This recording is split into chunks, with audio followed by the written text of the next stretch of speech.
Innal hamdalillah nahmaduhu wa nasta'inuhu wa nastaghfiruh wa na'udzu billahi min syururi anfusina wa min sayyiati a'malina. May yahdihillahu fala mudilla lahu wa may yudlil fala hadiya lahu. Wa ashhadu an la ilaha illallah wahdahu la syarika lah wa ashhadu anna Muhammadan abduhu wa rasuluh. Amma ba'du fa inna asdaqal hadisi kitabullah wa khairal hadi hadi Muhammadin sallallahu alaihi wasallam wa syarrul umuri muhdatsatuha wa kullu muhdatsatin bid'ah wa kullu bid'atin dhalalah wa kullu dhalalatin finnar.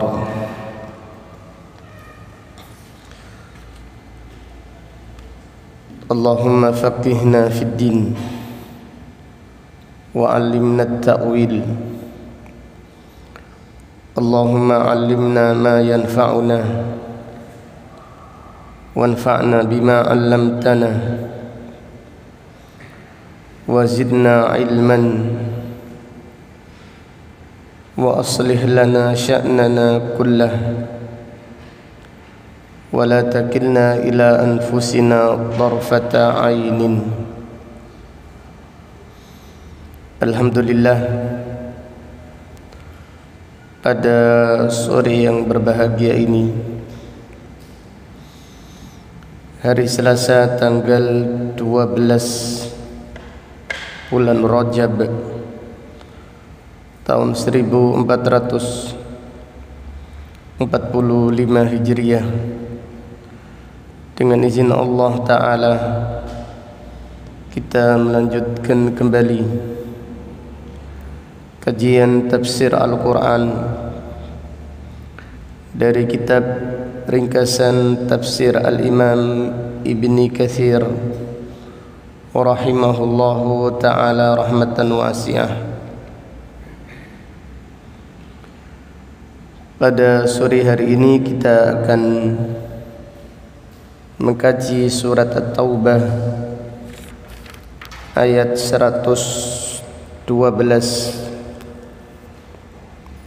sampai dengan ayat 114. Surat At-Taubah ayat 112 sampai dengan ayat 114. A'udzu billahi minasy syaithanir rajim.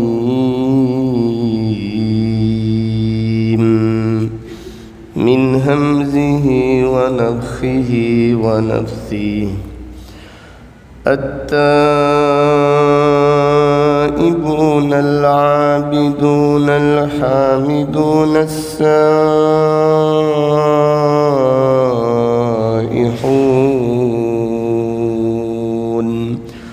السائحون الراكعون الساجدون الآمرون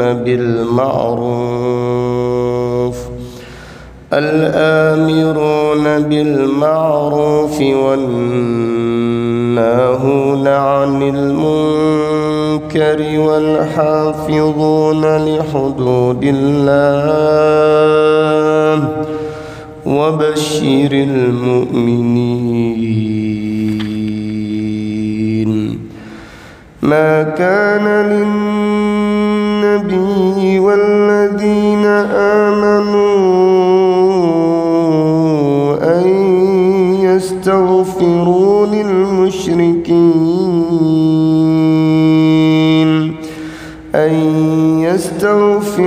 للمشركين ولو كانوا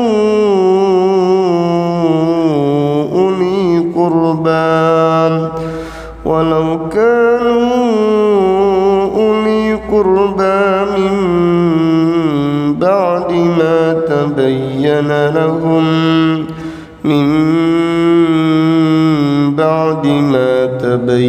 لهم أنهم أصحاب الجحيم وما كان استغفار إبراهيم لأبيه إلا عن موعدة وعدها إياه فلما تبين له أنه عدو لله تبرأ منه إن إبراهيم لأواه حليم.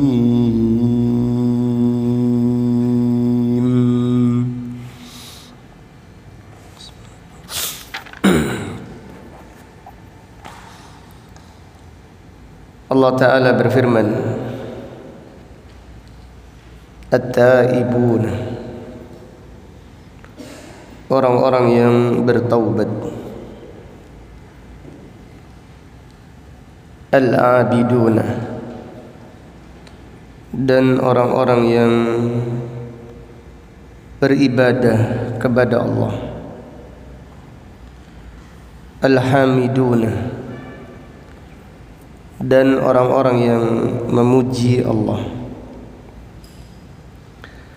As-saihun, dan orang-orang yang berpuasa, Ar-raki'un, As-sajidun, orang-orang yang rukuk, orang-orang yang sujud, orang-orang yang menegakkan salat, Al-amiruna bil ma'ruf, orang-orang yang memerintahkan kepada yang ma'ruf, wan nahuna 'anil munkar, dan orang-orang yang mencegah kemungkaran, wal hafizuna li hududillah, dan orang-orang yang menjaga batasan-batasan Allah, wa basyiril mu'minin, dan berikanlah kabar gembira kepada orang-orang yang beriman. Al-Imam Ibnu Katsir rahimahullah berkata,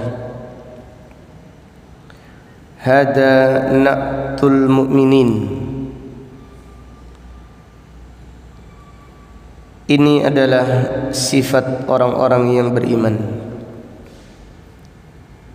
Ini adalah ciri-ciri orang-orang yang beriman. Alladzina ishtarallahu minhum anfusahum wa amwalahum, yang Allah membeli dari mereka, dari jiwa-jiwa mereka dan harta-harta mereka dengan surga, bihadhihi sifatil jamilah, itu dengan sifat-sifat yang mulia ini, wal khilalil jalilah, dan dengan ciri-ciri yang agung.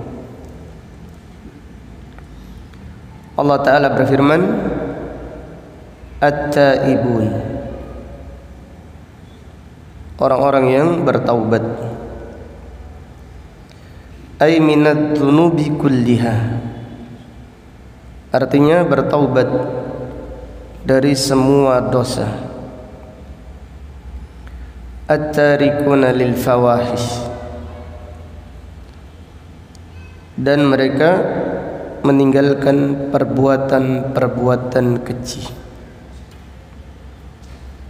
Jadi artinya at-taibun adalah orang-orang yang bertaubat dari semua dosa dan mereka meninggalkan perbuatan-perbuatan yang keji. Kemudian Allah Ta'ala berfirman, al-abidun, orang-orang yang beribadah, ay al-qaimuna bi ibadati rabbihim, itu orang yang menegakkan ibadah kepada Tuhan mereka, muhafidina 'alaiha, dan orang-orang yang menjaga ibadah mereka, wahiyal aqwalu wal af'al, ibadah terdiri dari ucapan dan perbuatan.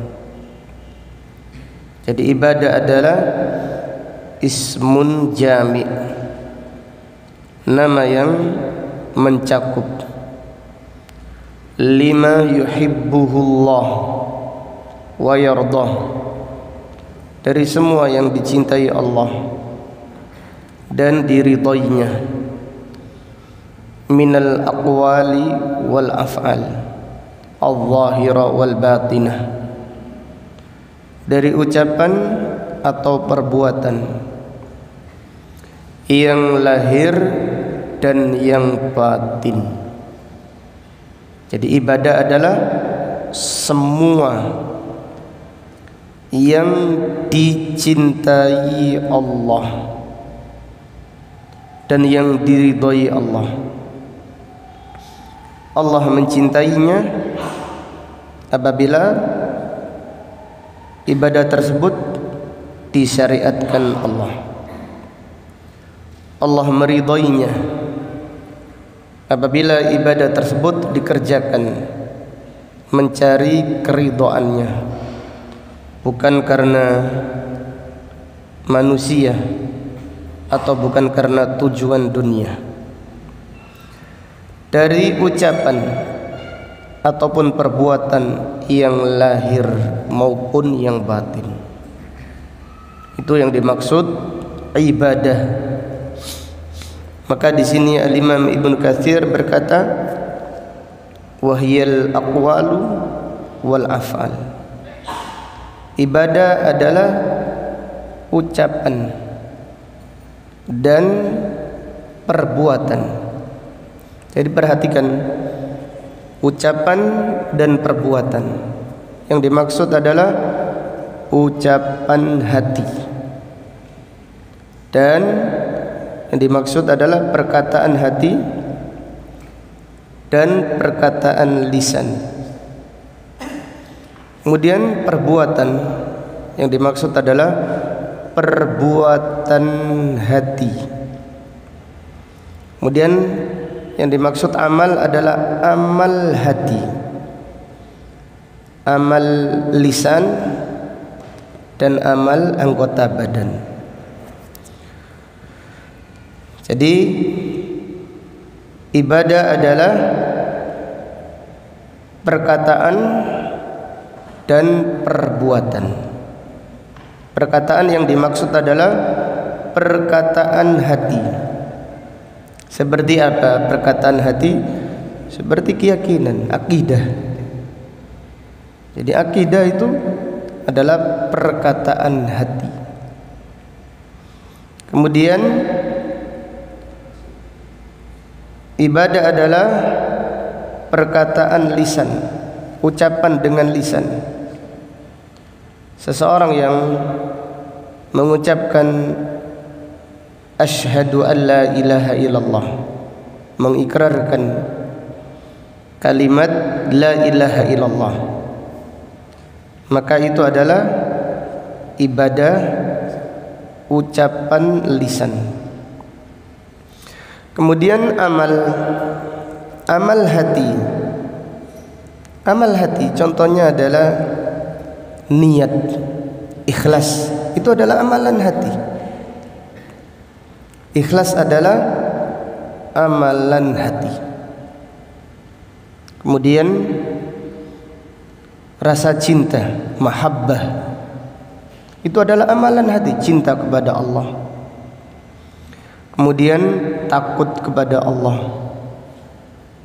Contoh lagi, berharap kepada Allah. Ini adalah amalan hati. Kemudian amalan lisan, seperti membaca Al-Quran, zikir. Ini seorang berzikir, yaitu zikir pagi dan petang. Ini adalah amalan lisan. Kemudian amalan anggota badan, seperti sholat atau puasa atau ibadah haji. Ini adalah contoh amalan anggota badan. Jadi kalau kita membaca keterangan ulama, ibadah itu adalah ucapan dan perbuatan. Yang dimaksud adalah ucapan hati dan ucapan lisan. Amal yang dimaksud adalah amal hati, amal lisan, dan amal anggota badan. Kemudian kita lanjutkan. Al-Imam Ibnu Katsir berkata, "Famin akhassil aqwal alhamdu." Di antara ucapan yang paling afdal adalah alhamdu, itu memuji Allah. Alhamiduna, memuji Allah artinya memuji Allah dengan semua sifat-sifatnya yang sempurna. Jadi ketika seorang mengatakan alhamdulillah, artinya memuji sifat Allah yang sempurna dan memuji Allah dari kenikmatan-kenikmatan yang telah Allah anugerahkan. Jadi seorang ketika mengucapkan alhamdulillah, artinya segala puji hanya milik Allah. Segala puji hanya milik Allah. Karena apa? Karena semua sifatnya yang sempurna. Allah Maha terpuji dengan zatnya, dengan nama-namanya, dengan sifat-sifatnya, dan dengan perbuatan-perbuatannya. Tidak ada yaitu sifat yang tercela. Allah Maha suci dari sifat yang tercela. Jadi kita memuji, mengatakan alhamdulillah. Ini adalah orang yang memuji Allah.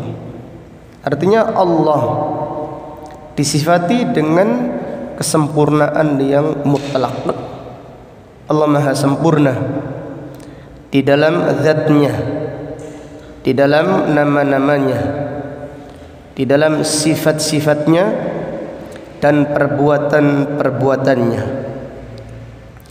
Kemudian kita juga memuji Allah dengan semua kenikmatannya. Alhamidun. Jadi orang-orang yang memuji Allah adalah orang yang mengakui semua kenikmatan yang didapatkannya hanyalah pemberian dari Allah, bukan karena kehebatannya atau bukan karena kecerdasannya, dan juga bukan karena usahanya, tetapi semata-mata anugerah dari Allah Subhanahu wa ta'ala. Adapun orang yang ketika mendapatkan kenikmatan lalu dia menisbatkan kepada selain Allah, maka mereka adalah orang yang bukan memuji Allah. Jadi apabila kita mendapatkan kenikmatan yang pertama kali, yang harus kita tanamkan itu adalah semata-mata anugerah dari Allah. Maka katakanlah alhamdulillah alladzi bi ni'matihi tatimmus shalihat. Segala puji hanya milik Allah yang dengan kenikmatannya sempurna kebaikan-kebaikan. Kemudian Allah Ta'ala berfirman, Ar-Raki'un As-Sa'ihun. As-Sa'ihun artinya As-Sa'imun, orang-orang yang memuji Allah. Dan orang-orang yang As-Sa'ihun artinya As-Sa'imun, orang-orang yang berpuasa. Al-Imam Ibn Katsir berkata, wa min afdalil a'mal as-siyam, di antara amal yang paling agung adalah berpuasa. Wa huwa tarkul maladh min at-ta'am wasyarab wal jima', yaitu meninggalkan kesenangan, kenikmatan dari makanan dan minuman serta hubungan badan suami istri.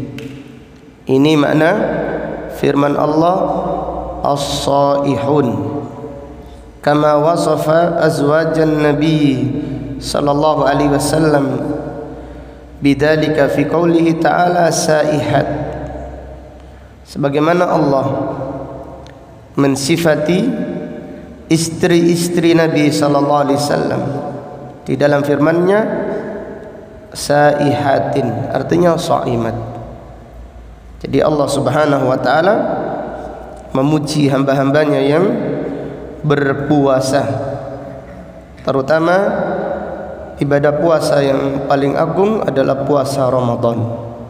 Kita berdoa semoga Allah menyampaikan kita bulan Ramadan dalam keadaan iman dan taqwa, dalam keadaan sehat wal afiat. Amin ya rabbal alamin. Kemudian Al-Imam Ibn Katsir berkata, wa kadar ruku' was sujud, demikian pula ruku' dan sujud. Jadi ruku' itu ibadah, sujud ibadah.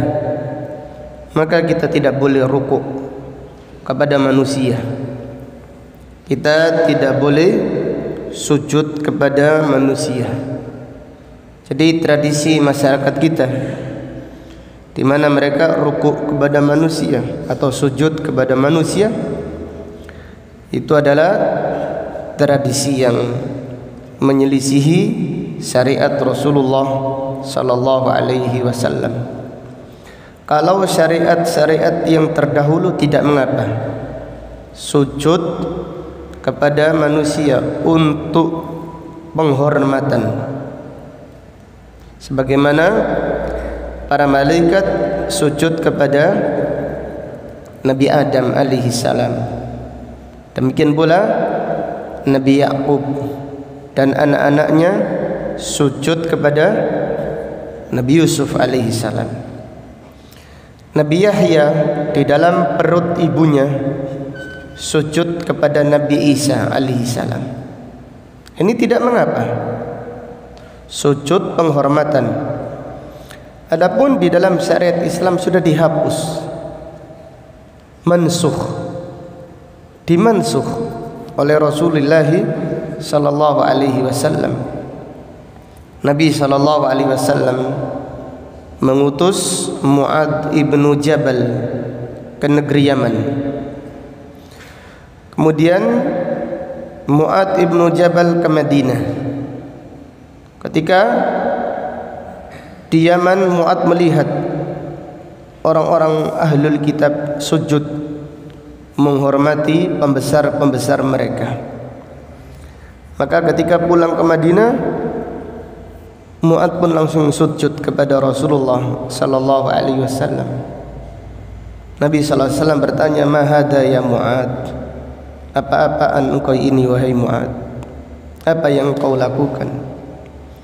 Mu'adz berkata, "Ya Rasulullah, mereka menghormati tokoh-tokoh mereka, orang tua mereka dengan cara ini, dan engkau lebih layak aku menghormatinya dengan cara ini. Lalu Rasulullah sallallahu alaihi wasallam bersabda, la yanbaghi li basharin an yasjuda li bashar. Tidak layak manusia sujud kepada manusia. Tidak boleh. Jadi di syariat Nabi SAW tidak boleh kita ini sujud kepada manusia, sungkem, seperti seakan-akan seperti sujud, mencium lututnya. Ya, kalau mencium tangan orang tua ini tidak apa-apa, bagus, atau mencium keningnya. Tapi kalau sampai seperti sujud ini tidak boleh. Ketika kita lewat kemudian ada orang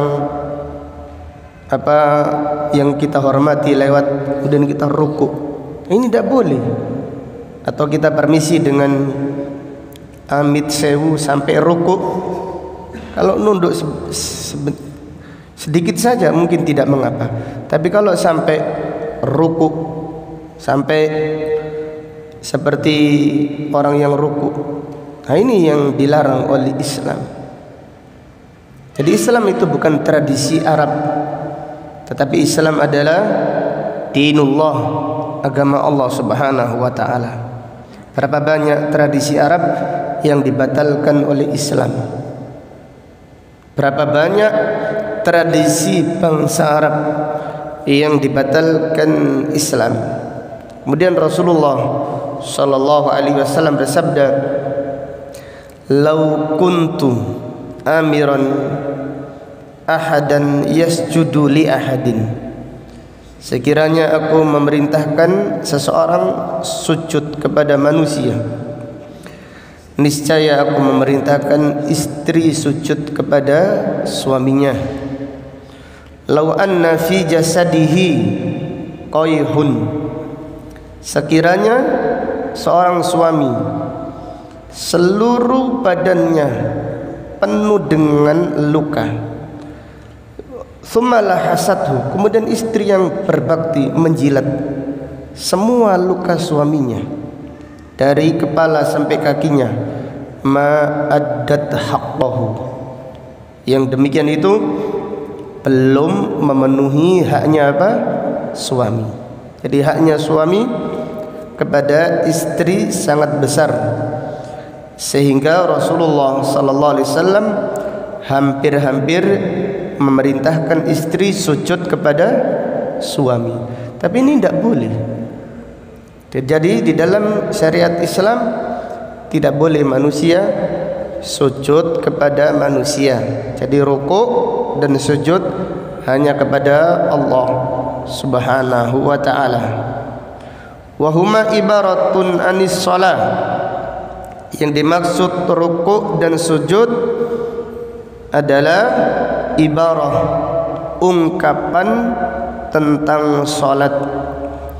Walihada qala, maka Allah Ta'ala berfirman pada ayat ini, ar-raki'una as-sajidun, orang-orang yang rukuk dan orang-orang yang sujud. Kemudian Al-Imam Ibn Katsir berkata, wa hum ma'a dzalika yanfa'una khalqallah. Mereka walaupun ibadahnya bagus, mereka juga memberi manfaat kepada hamba-hamba Allah. Wa yursidunahum ila ta'atillah. Mereka membimbing manusia untuk taat kepada Allah. Ya'muruhum bil ma'ruf, bi amrihim bil ma'ruf wa nahyihim anil munkar, dengan mengajak kepada yang ma'ruf dan mencegah yang mungkar. Jadi amar ma'ruf dan nahi mungkar adalah amalan yang sangat agung. Itu adalah amalan yang sangat mulia, karena amar ma'ruf dan nahi mungkar mengajak manusia untuk meraih kemuliaan di sisi Allah Subhanahu wa ta'ala. ma'al ilmi, yaitu dengan ilmu. Jadi amar ma'ruf dan nahi mungkar harus disertai apa? Ilmu. Qul hadhihi sabili ad'u ila Allah ala basirah. Katakanlah, ini adalah jalanku, aku mengajak manusia kepada Allah ala basirah, di atas ilmu. Bima yanbaghi fi'luhu wa yajibu tarkuhu, itu dengan mengetahui apa yang wajib dikerjakan dan yang wajib ditinggalkan. Wa huwa hifdhu hududillah fi tahlilihi wa tahrimihi ilman wa amalan, yaitu menjaga batasan-batasan Allah dari apa yang dihalalkannya dan yang diharamkannya, ilman wa amalan, yaitu secara ilmu dan amal. Jadi agama itu dibangun di atas dua pondasi, yaitu ilmu dan amal. Agama dibangun di atas dua pondasi, yaitu ilmu dan amal. Siapa yang membangun agamanya di atas ilmu saja tetapi tidak diamalkan, maka dia seperti orang Yahudi yang dimurkai oleh Allah, al-maghdub alaihim. Siapa yang beragama hanya beramal saja tapi tidak memiliki ilmu, tidak mau belajar, maka dia tersesat seperti orang-orang Nasrani, waladhdallin. Adapun siapa yang menggabungkan antara ilmu dan amal, maka jalannya adalah jalan orang yang diberi kenikmatan oleh Allah atas mereka. Siratal ladzina an'amta alaihim ghairil maghdubi alaihim waladdallin. Kemudian faqamu bi ibadatil haqq wa nushil khalq. Allahu akbar. Mereka menegakkan ibadah kepada Allah yang maha benar dan beribadah dengan cara yang benar, dan mereka tulus menginginkan kebaikan kepada manusia. Faqamu bi ibadatil haqq wa nushil khalq. Jadi orang-orang yang beriman beribadah dengan benar, beribadah dengan ikhlas, dengan syariat Rasulullah sallallahu alaihi wasallam. Kemudian mereka tulus, mereka sangat berharap. Jadi mereka sangat berharap manusia yaitu mengikuti jalan yang benar. Jadi mereka mengajak manusia bukan supaya mendapatkan balasan dunia, supaya mendapatkan sanjungan, tidak demikian. Tetapi mereka kepingin manusia yaitu berjalan menuju surga Allah Subhanahu wa taala. Dan itulah jalannya para nabi dan para rasul, yang mana mereka tulus dan ikhlas di dalam berjuang di jalan dakwah.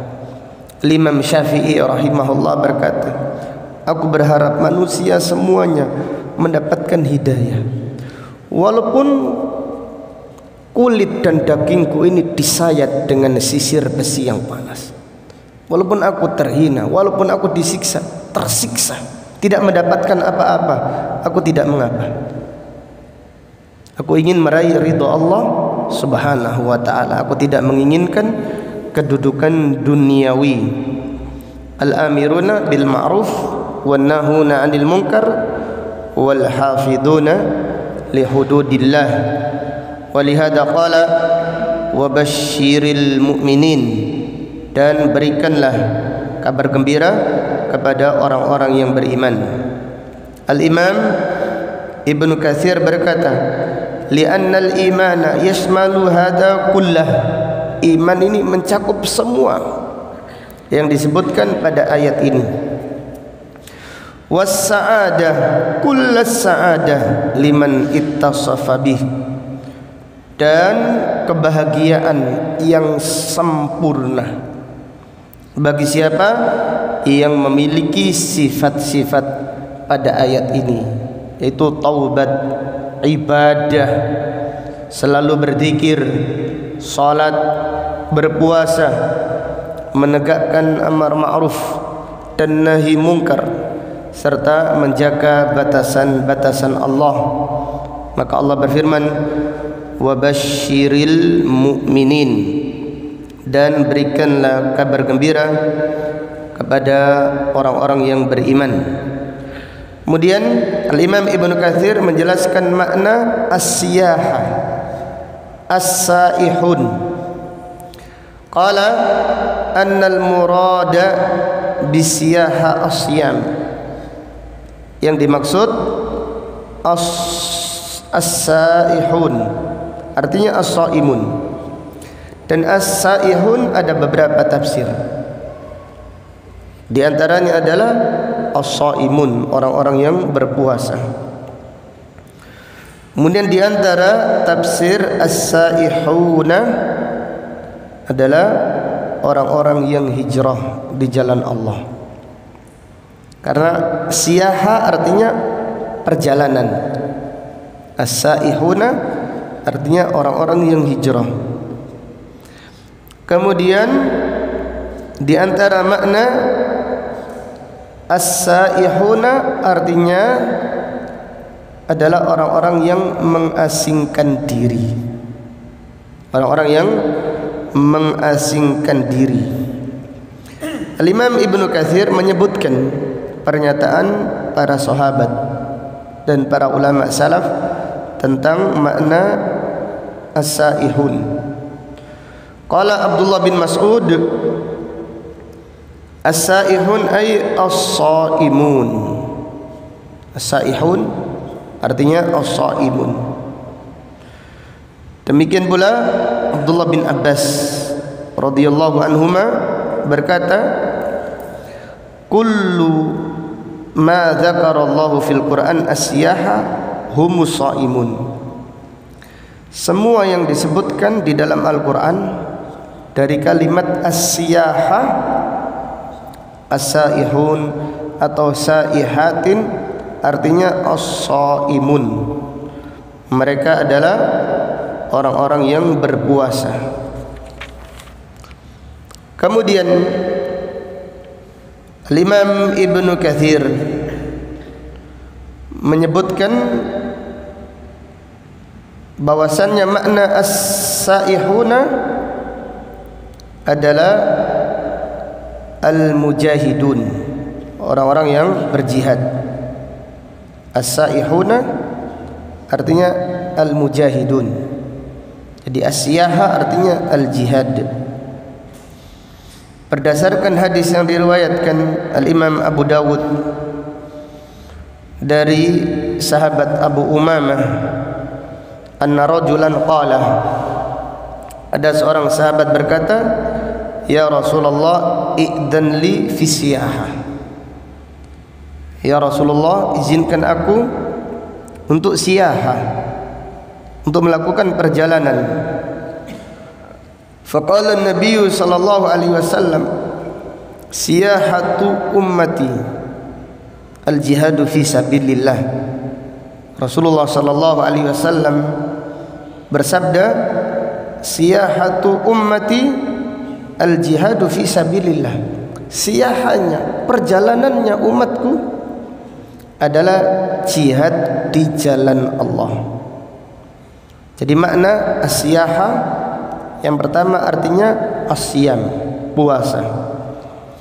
Kemudian makna yang kedua al-jihad, jihad di jalan Allah, berjihad di jalan Allah.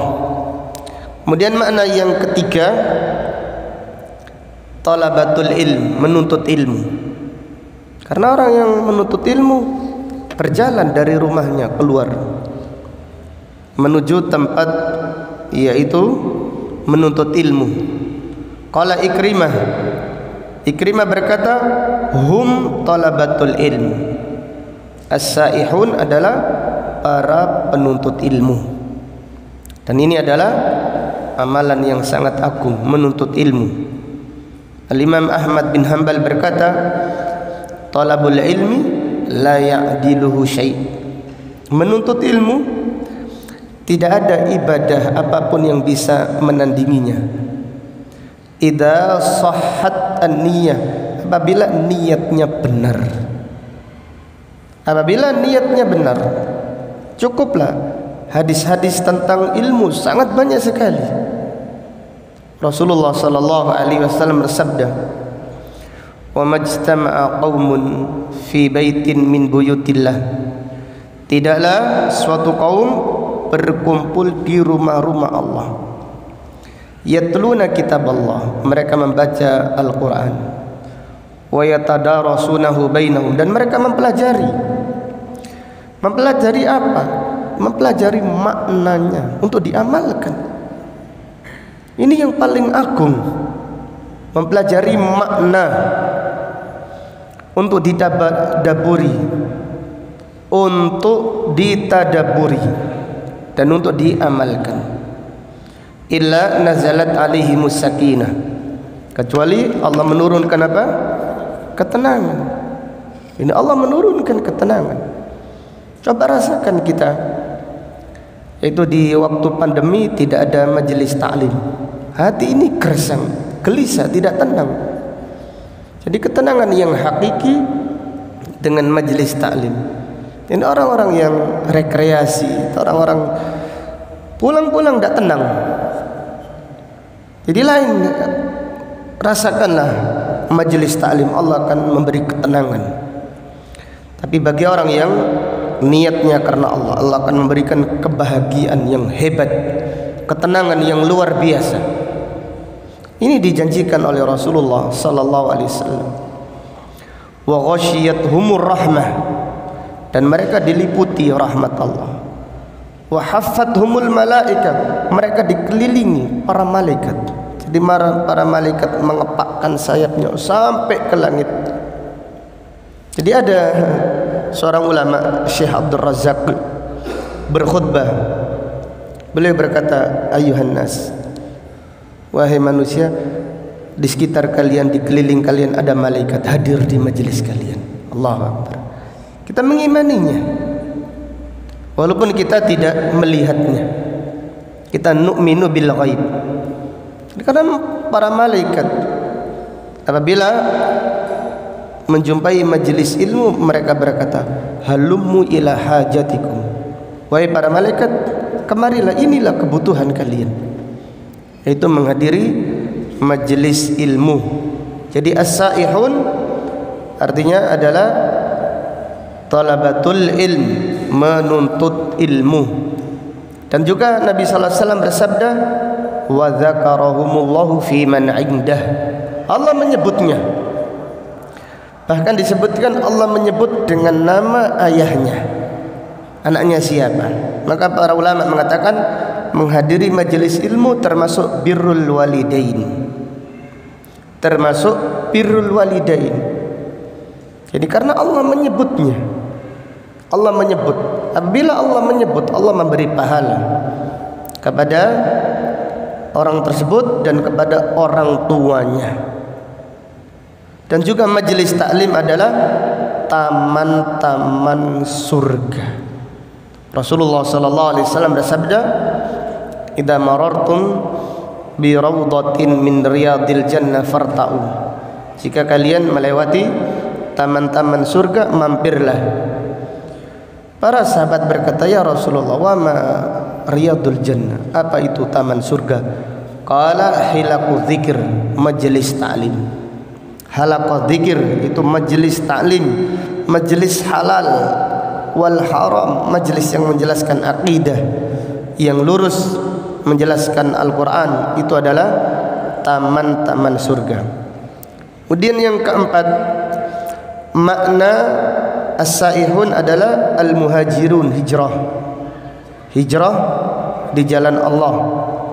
Karena orang yang hijrah harus melakukan perjalanan dari kampungnya menuju negeri Islam.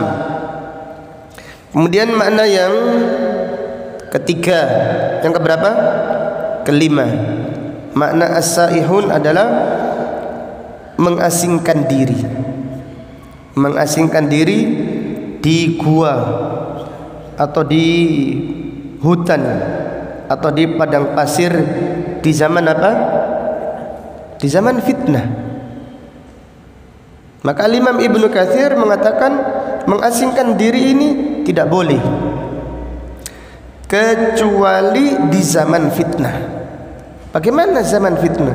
Zaman yang sudah tidak ada lagi amar ma'ruf dan nahi mungkar. Zaman yang sudah fitnah ini tidak terkendali, seperti di zamannya Dajjal. Maka lebih utama masing-masing mengasingkan diri, menyelamatkan agamanya dari fitnah. Adapun selama kita bisa sholat berjamaah, bisa menghadiri sholat Jumat, bisa menegakkan amar ma'ruf dan nahi mungkar, maka kita lebih utama tidak mengasingkan diri. Rasulullah sallallahu alaihi wasallam bersabda, "Al-mu'min alladhi yukhalitun nas wa yasbiru ala adahum." Orang beriman yang bercampur dengan manusia dan sabar dari gangguan mereka lebih baik daripada orang yang beriman yang tidak bercampur dengan manusia dan tidak sabar dengan gangguan mereka. Kemudian Al-Imam Ibnu Katsir berkata, fa inna hadza laisa bimasyru', mengasingkan diri tidak disyariatkan illa fi ayyamil fitan, kecuali di zaman fitnah, wazilzal fid din, zaman goncang agama, gempa, tapi gempa agama. Di zaman goncangnya kekacauan, tidak bisa orang menegakkan amar ma'ruf, enggak ada lagi pengajian, tidak ada lagi salat berjamaah. Apabila seperti itu, apa artinya bertahan di suatu tempat? Lebih utama hijrah kalau ada tempat yang lain, wajib, atau kalau tidak yaitu mengasingkan diri di gunung atau di hutan atau di lembah atau di padang pasir. Rasulullah sallallahu alaihi wasallam bersabda, yushiku an yakuna khairu malir rajul ghanam. Hampir tiba waktunya sebaik-baik harta adalah kambing. Jadi makanan itu lebih agung, lebih besar daripada harta. Jadi harta sekarang istimewa karena makanan masih melimpah ruah. Tetapi ketika tidak ada makanan, maka harta ini tidak ada artinya. Nikmat itu ada tingkatannya. Yang paling agung adalah nikmat iman. Kemudian yang berikutnya adalah nikmat aman. Berikutnya lagi nikmat kesehatan. Dan nikmat makanan, baru nikmat harta. Jadi nikmat harta ini masih kalah dengan nikmat makanan. Tapi seseorang, kita seringkali kita makan tidak merasakan nikmatnya, kurang bersyukur kepada Allah Subhanahu wa ta'ala. Akan tiba saatnya sebaik-baik harta adalah makanan. Karena ketika itu tidak ada makanan, tidak ada makanan. 3 tahun sebelum keluarnya Dajjal, Allah menahan 1/3 hujan dan 1/3 tumbuh-tumbuhan tanaman, ditahan oleh Allah Subhanahu wa ta'ala. Kemudian 2 tahun sebelum keluarnya Dajjal, Allah menahan 2/3, atau Allah menahan setengah hujan, 2/3 hujan tidak ada. Kemudian 2/3 tanaman sudah tidak keluar. Kemudian 1 tahun sebelum keluarnya Dajjal, tidak ada hujan sama sekali, tidak ada makanan sama sekali. Bagaimana makanannya orang beriman? Orang-orang yang beriman diilhami dengan tasbih. Di saat yang seperti itu keluar Dajjal. Allahu Akbar. Itu ujian yang paling berat sudah. Fitnah yang paling hebat adalah fitnah keluarnya Dajjal. Bayangkan apabila Dajjal mendatangi suatu negeri, mendatangi perkampungan, kemudian penduduknya beriman kepada Dajjal, maka sawahnya langsung hijau, ternak-ternaknya gemuk semuanya, besar-besar, gemuk-gemuk. Kemudian makanan yang ada di rumah penuh, lumbung makanan penuh dengan makanan. Allahu Akbar, fitnah yang dahsyat. Kemudian apabila Dajjal datang kepada penduduk desa yang tidak mau beriman kepada Dajjal, makanan persediaan yang ada habis. Ternak-ternak yang masih hidup mati semuanya. Sawah-sawah kering semuanya. Subhanallah. Ujian yang berat. Tapi para ulama mengatakan mereka yang beriman kepada Dajjal, walaupun makanan mereka penuh, pada akhirnya mereka tidak memiliki apa-apa. Karena setelah itu mereka akan mendapatkan siksa neraka. Karena fitnah yang paling bahaya adalah dua fitnah. Fitnah dunia ini yang paling bahaya adalah dua fitnah. Yang pertama adalah fitnah ketika seseorang dalam keadaan sakaratul maut. Karena tidak ada kesempatan lagi beriman. Jadi kalau orang itu terfitnah menjelang kematiannya dan langsung meninggal dunia, naudzubillah, tidak ada kesempatan untuk bertaubat. Kemudian fitnah yang kedua yang paling bahaya adalah fitnah Dajjal. Jadi tidak ada jalan orang setelah terfitnah Dajjal kemudian taubat, tidak ada. Jadi mereka yang tidak mau beriman dengan Dajjal, walaupun makanannya habis, mereka akan pindah menuju surga Allah. Mereka memiliki segala-galanya. Kok bisa mereka bertahan? Kok bisa mereka bertahan? Yaitu sebelum datangnya Dajjal, mereka sudah, yaitu mengokohkan keimanan mereka dengan ilmu, dengan amal. Kembali kepada hadis, yaitu suatu saat nanti sebaik-baik harta adalah makanan kambing atau ternak. Yatba'u biha sya'afal jibal wa mawaqi'al qatar. Seseorang membawanya ke gunung-gunung atau ke lembah-lembah atau ke padang pasir. Yafirru bidinihi minal fitan. Dia lari dengan agamanya karena takut apa? Takut fitnah. Jadi dengan demikian as-siyahah artinya 5. Sebagaimana yang disebutkan Al-Imam Ibnu Katsir, yang pertama adalah puasa, kedua adalah jihad, kemudian yang ketiga apa? Menuntut ilmu, kemudian yang keempat artinya apa tadi? Hijrah, kelima mengasingkan diri. Nah, yang kelima ini mengasingkan diri di zaman apa? Di zaman fitnah. Wallahu alam. Insyaallah ayat berikutnya kita sampaikan pada pengajian yang berikutnya. Terima kasih banyak atas kehadiran teman-teman semuanya. Syukran katsiran wa jazakumullahu khairan. Semoga Allah menerima amal kita. Semoga Allah mengampuni dosa-dosa kita. Semoga Allah memperbaiki niat kita. Semoga Allah memperbaiki hati dan amal kita. Semoga Allah memudahkan kita istiqamah di atas tauhid dan di atas sunnah sampai akhir hayat kita. Semoga Allah menganugerahkan kita meninggal dunia dalam keadaan husnul khatimah. Semoga Allah menjadikan ucapan kita yang terakhir dari dunia ini mengucapkan kalimat La ilaha illallah.